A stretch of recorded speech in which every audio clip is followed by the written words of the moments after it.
এগুলো হচ্ছে চাপা সুরমা মাছ, এইমাত্র ঘাটে আসছে জাহাজ থেকে।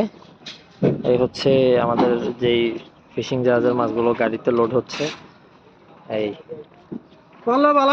হচ্ছে আপনার নৌকা।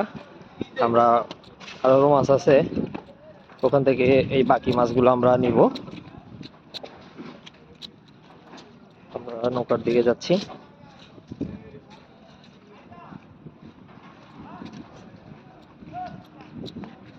এই ঘাট দিয়ে আমাদের ফিশিং জাহাজের মাছগুলো লোড আনলোডিং হয়, অর্থাৎ যে মাছগুলো সরাসরি বাংলাদেশের বিভিন্ন প্রান্তে চলে যাওয়ার পাইকারি ভাবে ওগুলো চলে যাবে, আর আমরা ওশান ফিশারি মাছগুলো ওশান ফিশারিতে নিয়ে যাব।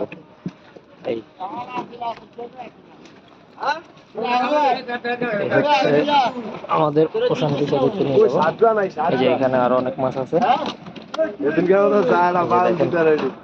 অনেক মাছ। এই মাছ আমাদের ওশান ফিশারিতে যাবে।